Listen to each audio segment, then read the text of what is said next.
Do you wish you could get virtual attendees to turn their cameras on? Is engagement the number one issue on your virtual meetings? Do you want your meeting to be the most engaging virtual meeting? Well, welcome to the Engaging Virtual Meetings podcast. In this podcast, we'll talk to the top people around the world in virtual meetings and give you, the listener, the best ideas to host engaging virtual meetings. Make sure that you click subscribe so you can get the latest episode of the Engaging Virtual Meetings podcast. Now, let's welcome your host, the author of the #1 Amazon hot new release, Engaging Virtual Meetings, John Chen.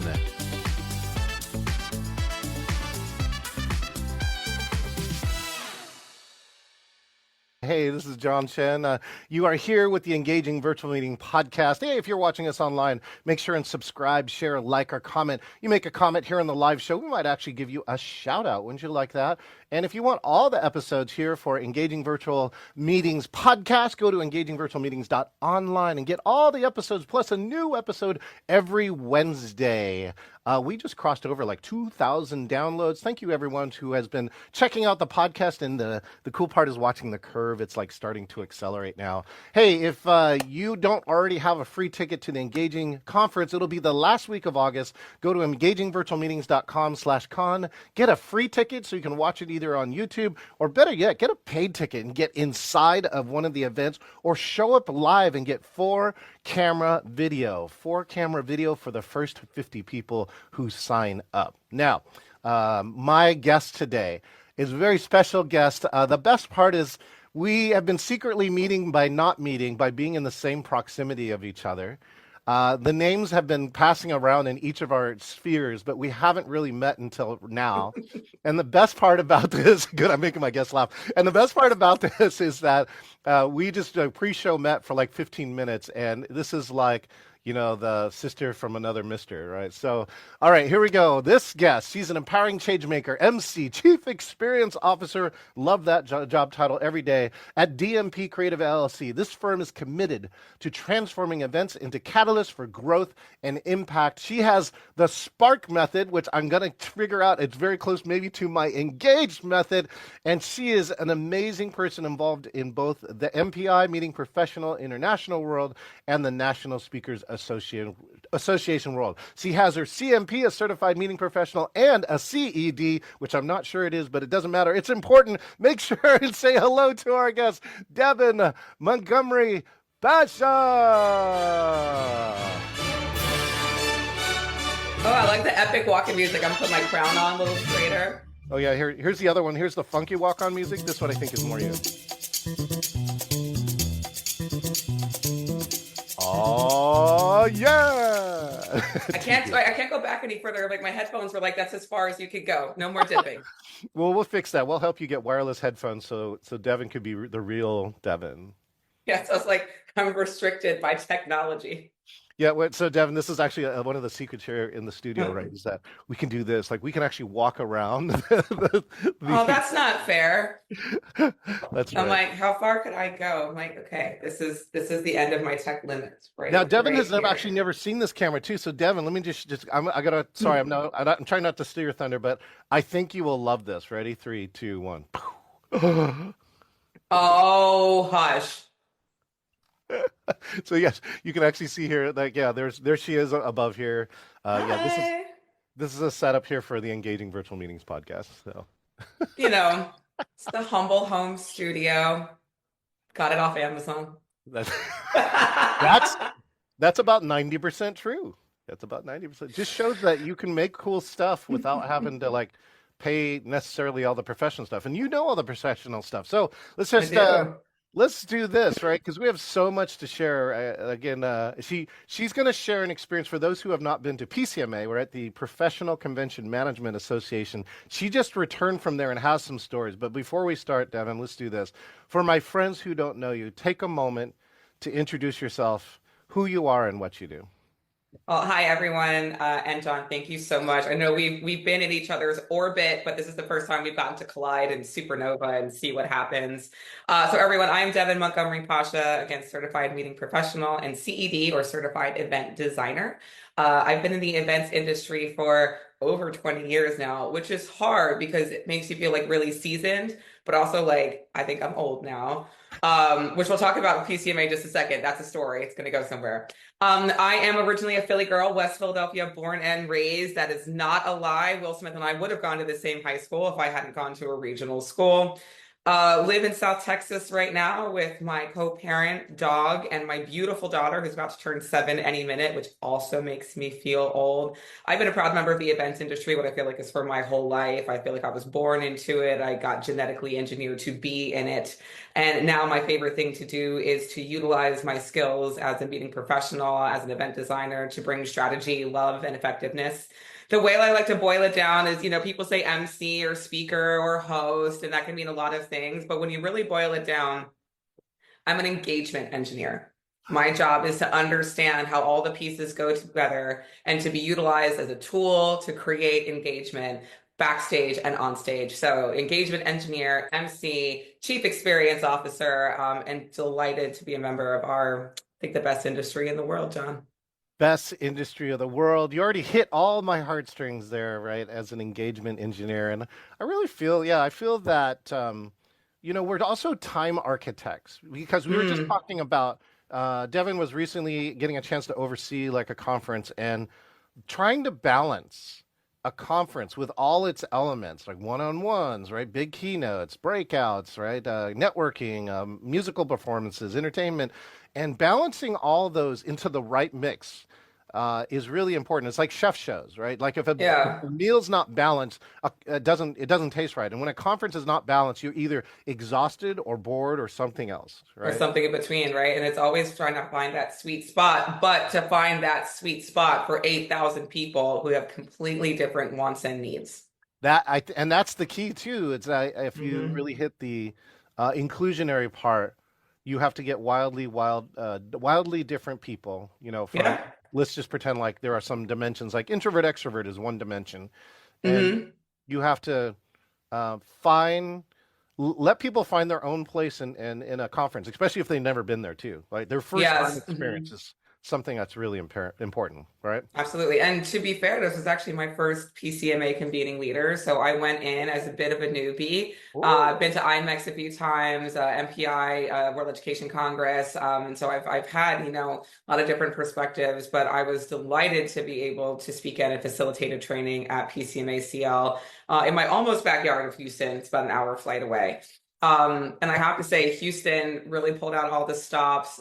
There was a great theme woven throughout. So I love a good theme. Yeah. So to be woven into content, into storytelling, into visuals that everyone could steal from without it being like over the top or cheesy. So very elegantly done theme, a lot with Houston and the space and stars and evolve and find your orbit, go beyond your orbit. That was a lot of the theme.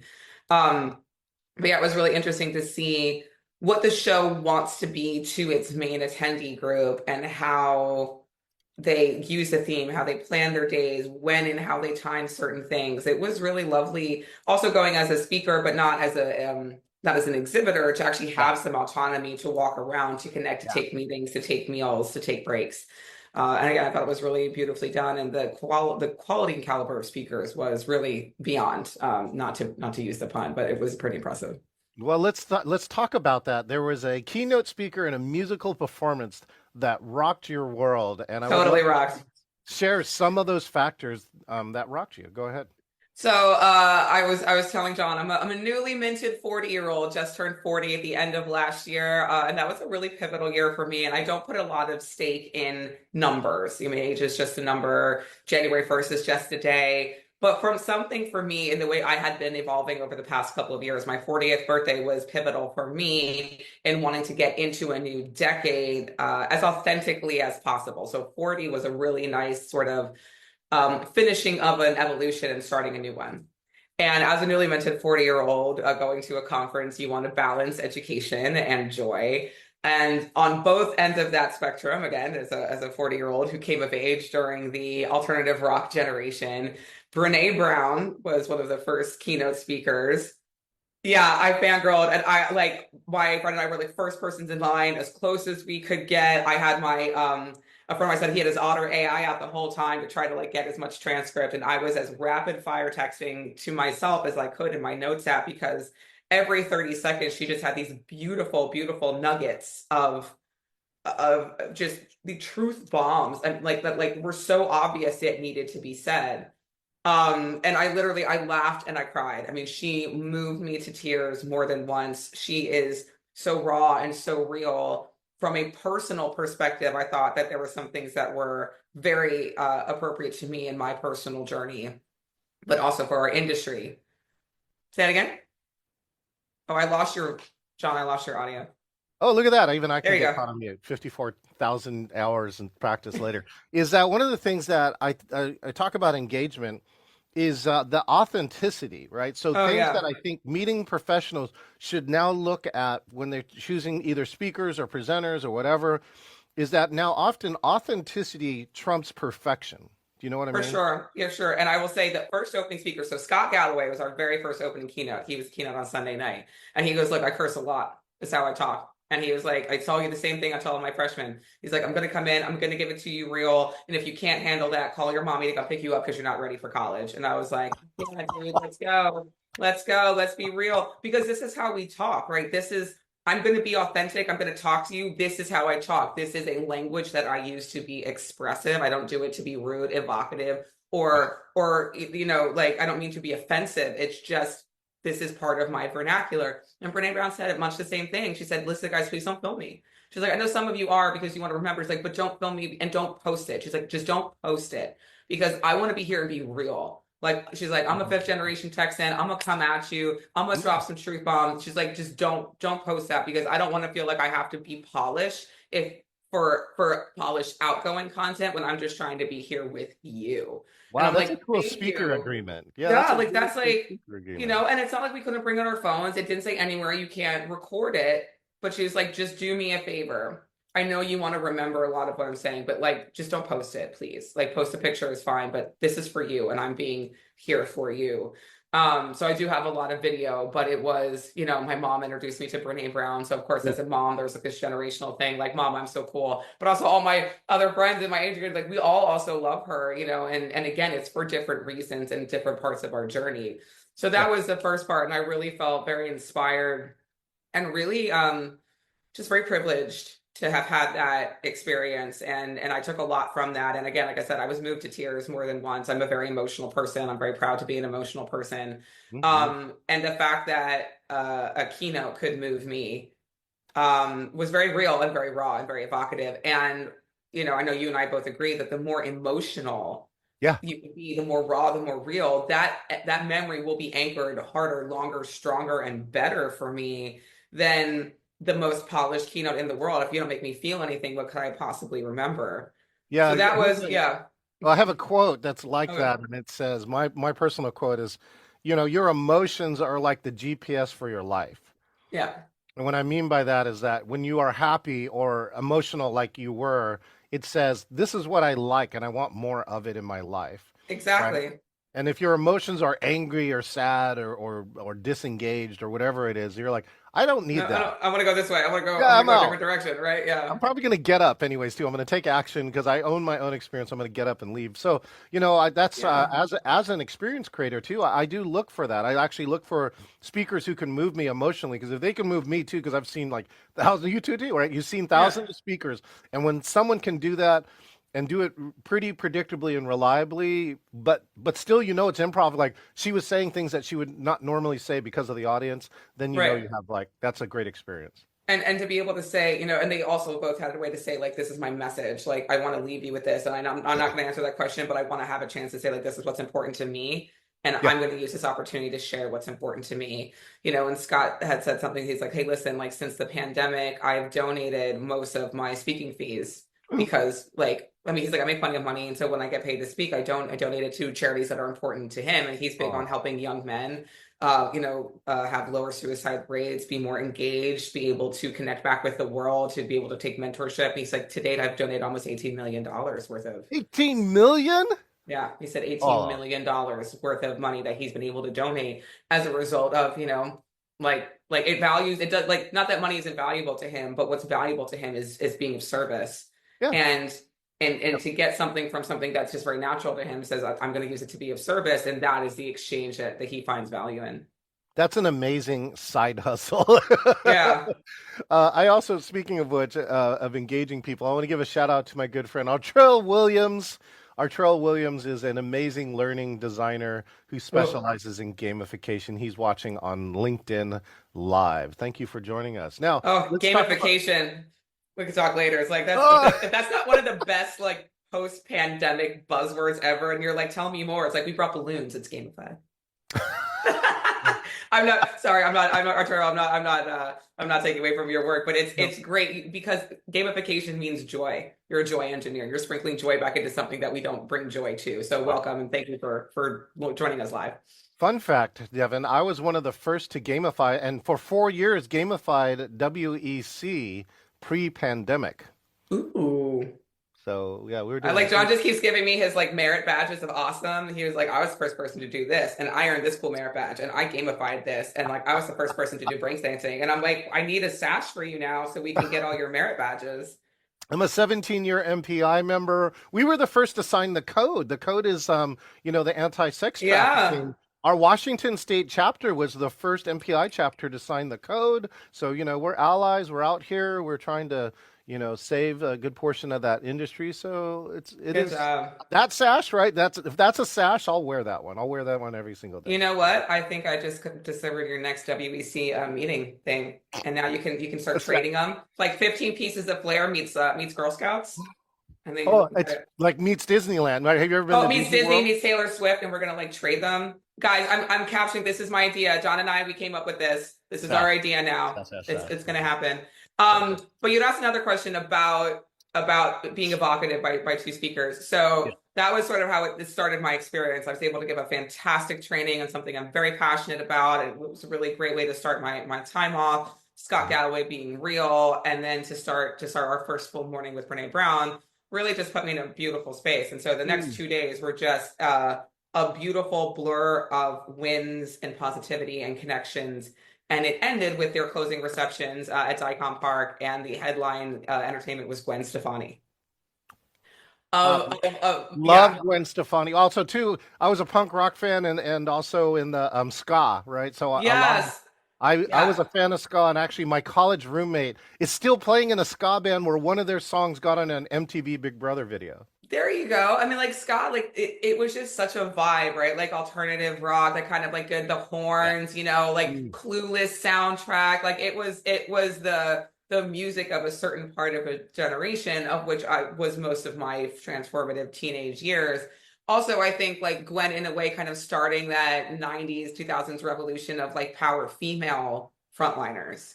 Mm-hmm. And to have these like gorgeous female frontliners, and Courtney Love and, oh my God, the girl from Garbage, whose name I can't forget. I apologize. But what I'm talking about is like we had power female speakers who had guys in the band, but they weren't the backup. They were the idol. So of course she comes out on stage, and I am wait, I got to help you out. Right, this is when the internet is so good. Thank you, internet. Shirley Manson. Thank you. That's a good. Oh man, I loved her. There was some good. I mean, like those were like good, but also like when you talk about like lyrics, it was like, this is what I'm going through. I am an angsty teenage girl. I have feelings. I want to be angry. I want to break up with you. I don't want to be sad. Like it was just so empowering. They just had so much empowering time. Like I'm Just a Girl was an anthem for a whole. It's like, yes, like I feel so seen right now. And she said before she sang that song, like, just a girl growing up in Anaheim, just trying to figure it out, and this is how I felt. And I'm like, that's how I felt. Like that's how I felt. And so she's up on this stage, and I was telling John earlier, like I was immediately transported back to my teenage girl self, and I sang every song at the top of my lungs, and I cheered and I danced. And of course I woke up next day remembering, oh yeah, by the way, Queen, you are 40 and your voice is a little gone because you didn't didn't work on the instrument, you didn't stretch, you didn't vocally stretch ahead of time. Your knees hurt because you're not supposed to bounce on them anymore after being in the industry for 20 plus years and not sitting down in your 20s.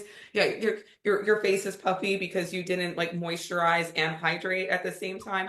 You're 40. Good morning. Yeah. That's a title of a But book right there. I think you're that right there. Hold on to that, right? Good morning. Good morning. You're 40. Good morning. But at the same time, this one conference was able to evoke so much emotion from two completely different parts of how I identify. And I just went home smiling. And I have all of these pictures. I actually FaceTimed a girlfriend of mine. I was like, I just want you to experience this with me. So I had my phone up and she and I were FaceTiming so she could hear the song too, because it's like it was such a great experience. I couldn't help but want to share it live with someone versus just going back. And at some point, I remember I was taking a lot of videos and so I'm like, oh, this is great content. And I just put my phone down. I was like, I shared this great song with my girlfriend. I put down, and then the rest of the concert, I just sat there and watched, and I sang and I danced and drank my water. But I was like, I get to be here.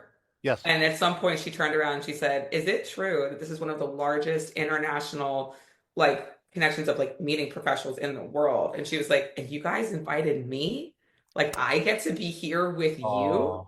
Oh. She was like, that's awesome. And I was like, thank you for knowing why you're here. Thank you for knowing your stakeholders. Thank you for acknowledging why we're here to see you. And it wasn't just like, what's up, Houston? And like, yeah, it was, but she was like, PCMA 25. And we're like, yeah, because that's how we're identifying. We happen to be in Houston, but she kept kind of bringing it back to who we were, why we were there, stopping. She's like, hey guys, put your phone down. I want to see your eyebrows. I want to see your eyes. The energy is great. And you're just like, yes. So anyway, these like massive moments of connection really engaged with me as one out of, and I guess we'll get the number soon, 7,000 people. Wow. On so many different places. I was touched in a professional place, in a personal place. That sounds a little weird. I was emotionally engaged across my spectrum of, being a woman, of being a member of our industry, of being, a teen at that right age, of being someone who wants to be inspired, of being able to do great business, of being able to feel part of this community in many different ways, of being fed in different ways that engaged me. Like it was, to having wellness options that engaged me in how I wanted to participate, what wellness looks like for me, what does health look like for me. Yeah, so all in all, I have to say, like, it was a great experience to see finally as just a participant, all those ways in which one closed unit can engage you. I mean, across all of your identities and all the way that you want to be connected with, not just like, hi, you're a meeting planner and here's some education. Like they really like, thought of you as a 360 entity. Wow. When you do get star talent, I know there was the recent Jason Sudeikis didn't show up and then he got caught on a picture at a WNBA final game. Yeah, I heard he went to see Caitlin Clark or something. Like it was one of her finals. He didn't go. Yeah. That's the inverse, right? And then I get to share this one. So this is the other kind of fangirl moment. I got a chance to see this artist in a private concert, right, for a celebration for a company here in Seattle. And when she walks in, it's friggin' Katy Perry in a private concert, right? And like things that I learned during that Katy Perry concert is this. Well, one, we gambled, which is that during the break, a lot of people leave to go get a drink. We went to the front. We didn't care who it was. Like if they suck and we're in the front, well, then we can go back. But you can't go the other way. So that was one. And then when Katy Perry came out, we're like, oh, so we had a front row, when they had the catwalk? Yeah. Middle center catwalk. And what I learned too was that when Katy Perry looks at you, like she looks into your soul. Yeah. And that's an amazing skill to have. And then the last part is that this was for a company that makes cancer drugs. And so earlier in the program, they had celebrated a gentleman who had taken the drug. He was one of the early people who took the drugs, and now he's cancer free. That's awesome. And she made a shout out from the stage. She sang a song to that family. And then the other one is when she asked the bodyguard or the people who were the security in the front, say, here, help me off the stage. Helps her off the stage and stands on the, the barrier, right? Where the pylon is. Yeah. Yeah. she sits on the barrier and she goes, "I've been noticing you all night long." And she starts talking to this woman over here, and she goes, "I've been seeing you mouth every single lyric, right? Who are you? Blah blah blah, right?" And he goes, "Will you sing the next song with me?" Love that. And the song, of course, is "I kissed a girl and I Oh my God. liked it." So what I'm trying to say is Also that, an anthem for confused teenage girls everywhere, yeah, right? right, there's a percentage of out there, and so right, and so yeah, so that's a hit. And what I'm trying to get at is that when you hire the right corporate entertainment, and they you want to hit the classy range, even for you as a speaker, if you do Yeah. the homework beforehand and you customize this part, then you can reach out and connect to this organization, and instead of just showing up collecting the money, right, and saying hello. Yeah. And I think I'm like, like to say you just hit the nail on the head. And, Mm. I know when you and I talked about like what makes an engaging meeting, what makes an engaging hybrid or a virtual meeting, where does that come from? As a professional speaker, as a professional MC and keynote, like I say, I'm an, experience engineer, engagement engineering, all that comes from being on stage in some way. But if I get up there and I read a script that's been prepared that I'm not familiar with, I'm an actress, right? My job is to read words with some sort of emotion. But you all know, like you've seen people on Jimmy Fallon or Jimmy Kimmel, and like they give actors like, can you read this scene from another movie, but like in a different voice or in a different accent? Favorite plug is when the Downton Abbey people did a scene, but he gave them all different accents, like like Valley Girl and like it was great. Like, oh my God, Papa, like. But again, it changes its meaning based on who's reading it, what voice they're reading it in. If there's no context, if there is no connection, Right. then it's just words. A great MC or host, I mean, like, again, pick the word that you like. A lot of us use them in different terminologies. When you're talking about engaging a professional, whether that's in a virtual setting or an in-person setting or a hybrid setting, Yeah. what you're doing and what that person should be doing as a consummate professional is to engage with you to say, hey, tell me about you. Yes. Give me some context. Actually, Brene said this too. She's like, I need the 5 C's. I need the context. I need the color. I need the consequences if this doesn't go right. The more of those 5 C's that I have, the more we can connect, the more I can start to understand and have the ability to ask questions. And you can't be challenged by questions, friends. Questions are essential for Hmm. context, for understanding, because what you might think you want is not actually what you need. So I might suggest as an event designer and strategist when we're having our pre-calls, Yeah. say, well, that's interesting. Tell me more about that. Because it seems like you have a lot of these great keynotes and a lot of like one-way education, but what you're telling me is people have been saying is that they don't have enough time to connect. Well, if you put them in keynotes all day, when are you giving them that time? When are you giving them a breakout? When are you breaking them into groups? How can I reach across and say, oh, hey, John, did you like, if it's just keynote coffee, You're right. you're Right. not giving them what they're saying they need for the event to be successful. Can I make some suggestions? Is there a way that I can come on stage as the MC and host in between to create content validation so that we can learn and give content back out? We can give little prizes out, like here's some paydays, like, yeah, you got Yeah. that here for you, here's for you. You know, or like we're going to have a quick lightning round of session content, etc. Like if you need content validation, or I need everyone to find 3 people that you are going to have to do, like the group that does the first gamification. Hi, Arturo. How are you doing that? But how are you getting them to come together around knowledge share, around skill share, around attitude about what just happened? And Yeah. are you giving people enough time even for that knowledge to sink in? This is what I do. This is what great professionals do, is we come and we ask these questions to understand Yeah. what how do we come into alignment with you on what that event has to do to be successful, but not just from your perspective. I want to know what success looks like from their perspective. What do they need out of the event? And then how do I become the catalyst to create that ongoing engagement to ensure that the experience throughout, and that could mean walking the whole floor before people walk in the room. Hey, it's nice to meet you. Hey, welcome. Was this your first time? Oh my God, mine too. Let's create some connection. And then when they see me on stage, they're like, oh, I met her. Right. Oh my God, she was like, oh, I met her. And all of a sudden there's now this positive association. I come back later in the afternoon. It's like, oh, there she is again. I know something's going to happen. I start to associate her positively with engagement, with emotion, with how the story and experience of this day is going to go.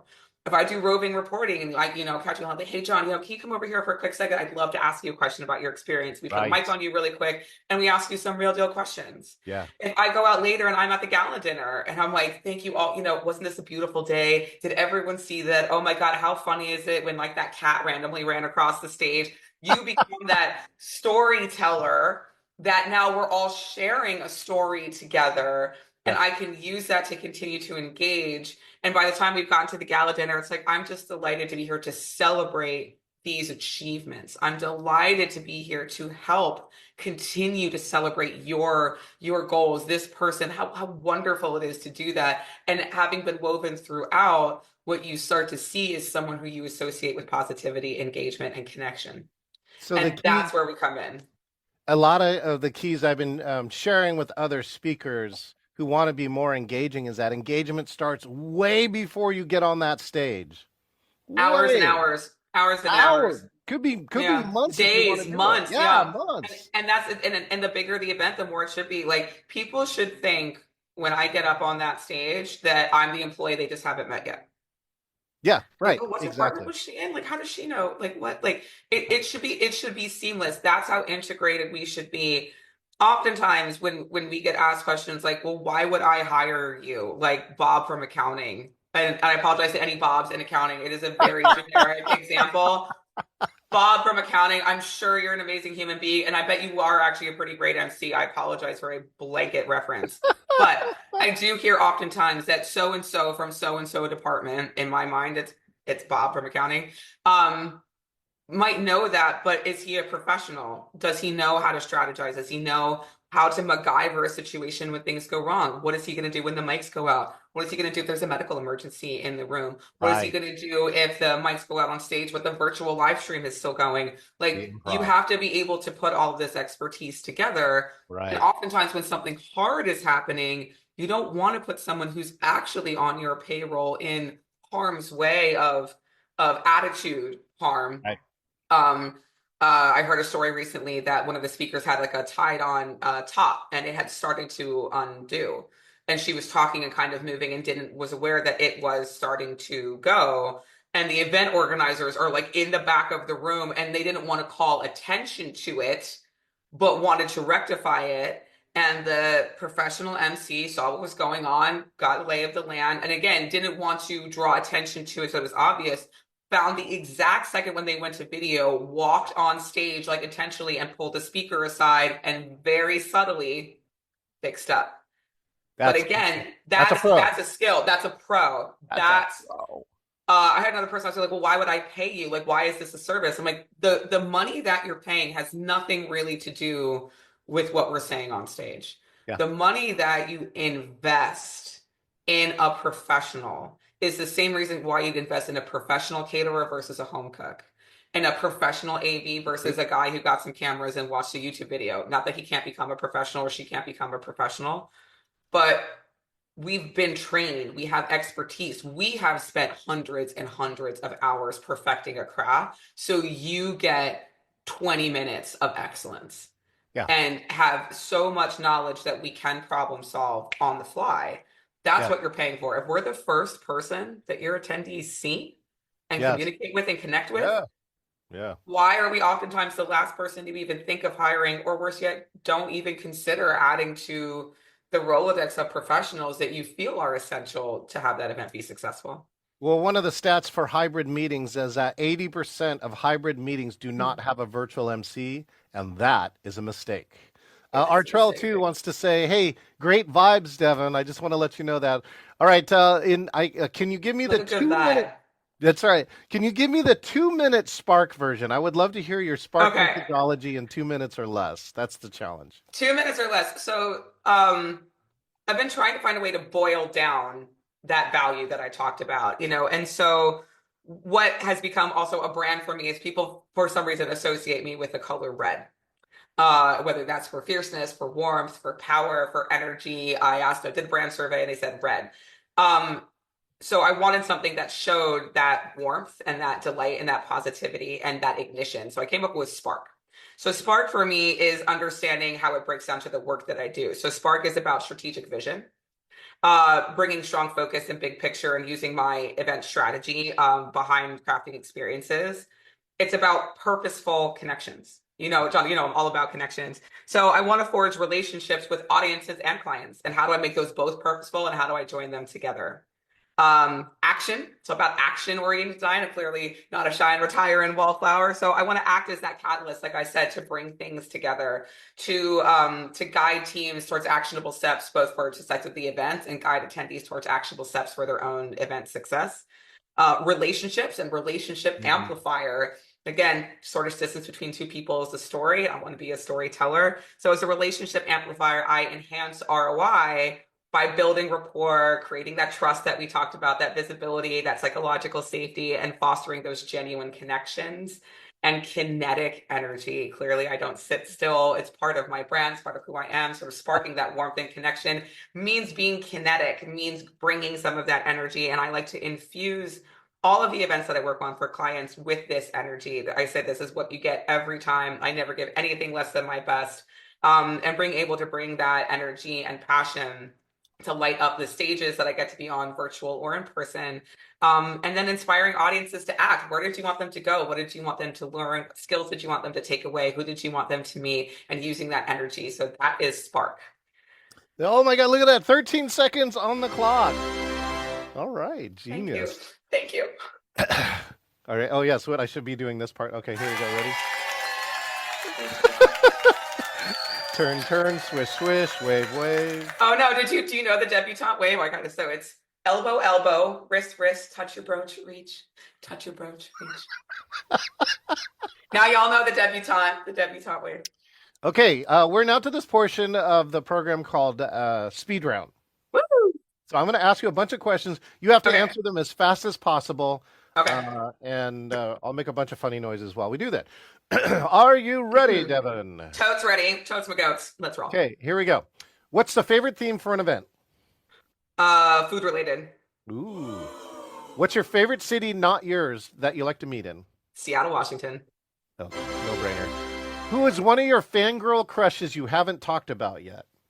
Oh gosh. I'm gonna have to pass on that one. There's too many. Best Brene Brown quote. If you don't do vulnerability, vulnerability will do you. Oh, that's good. And bonus one, everyone who plays downstream needs to be associated with conversations upstream. That one's like really important. Yeah. What do you respect most about Gwen Stefani? I respect her authenticity to choose joy. I respect her authenticity as a mom. And I respect that even as a 55-year-old woman, she still acts like that girl who got up on stage in that like West Coast punk plaid and said, screw it. And then she's like, and also, by the way, listen, I need to take it down a notch because I'm tired. So I'm gonna drink some water. We're having chitty chat while I catch my breath. And I'm like, yes, be real. So authentic and on brand. Right. Oh, there we go. Best curse word replacement. Fudge monkey. That's pretty good. All right, let's see. Meeting planner you want to give a shout out to? Recently I got to give a shout out to the PCMA team. Tammy Moore from PCMA. I really thought that was exemplary, and how you thought through keynotes that weren't just name grabbers, which I think is sometimes an association, but how each one actually had something to do with the theme of the day, which if you looked subtly was very well woven. So shout out to Tammy and of course the entire execution team at PCMA. There we go. The title of a story you can't share because we're out of time. Ask me about my butterflies. Now I got something for next one. And the last one is your engagement secret tip you're willing to share on this podcast. My engagement secret tip is make sure that you can find the shortest distance between two people. And oftentimes that means finding a way to tell a good story. Stories are our first form of communication. It is the shortest distance between someone's emotional and psychological and safe self. So find a way to tell the stories in a way that gets them brought into it so they want to see it naturally to the end. Be a storyteller. Wow! Ladies and gentlemen, all people of all types and shapes and forms. We've been spending time here with Devon Montgomery Pasha. Devon, all your contact info, just go click the link, go check out Devon's work. Yes. And if you are in Seattle, she's going to be at the Northwest Event Show in April. Yes. Shout out to Stuart Come Butler. see me. Guys, Northwest Event Show, tickets are on sale. It is really a spectacular program. Speaks to the local, speaks to the global, and it's really taken a cool vibe kind of towards that. If North by Northwest were a thing, like I think this is where you're going to find it. And I just love to see such a beautiful, unique city represented so well in terms of speaking about business. So come see me at the Northwest Event Show. I will be on site reporting, emceeing. I will also be hosting some panels, and just come hang out because it's a beautiful show and a beautiful place. I want to thank John and NSA for having me and for being such a welcoming organization. NSA really open arms to people who want to make their voice their weapon and their tool for success. So thank you so much. I appreciate it. Thank you, Devon. Now I gotta think about who I want to fangirl about, though. I'm like, there's too many. I don't know. We'll bring you back for the other. Okay. Then she's gonna think about it. She goes, "Wow, they asked me a question. I didn't know." And now you're gonna think about it for like a week. All day. All right. Text Well, at 3 a.m. we've been visiting with Devon Montgomery Pasha, and she just said this: the shortest path between two people is a story. And my question for you, if you're listening to this podcast now, is, what's your story? And how are you going to share it? Speaking of story, if you are here on social media, make sure to subscribe, share, like, and comment like my good friend Artrell has been doing all through the show. Thank you for all the comments. You want all the episodes, you want all the feels like Devon here, find all the amazing people that I get a chance to talk with on engagingvirtualmeetings.online. If you don't have a ticket to my conference, get one. It's in the last week of October. And if you want to be like Devon, go to engagingvirtualmeetings.com/meet, select interview, and you could be the next person as the guest here on the Engaging Virtual Meetings podcast. We will see you later when I tell you a story so that we become closer. I'll see you next time. This is John Chen, the author of the Amazon #1 hot new release, Engaging Virtual Meetings. I personally want to say thank you for listening to the Engaging Virtual Meetings podcast. It is my passion to help you eliminate bad virtual meetings. Make sure that you click subscribe so that you can get the latest episode of the Engaging Virtual Meetings podcast with all of the latest ideas. Hey, I want to meet you. If you want to talk about a virtual meeting challenge, or if you want to be the next guest on the Engaging Virtual Meetings podcast, just go to engagingvirtualmeetings.com/meet. That's engagingvirtualmeetings.com/meet, MEET, and find your best time to meet up. Thank you, and I look forward to engaging with you online.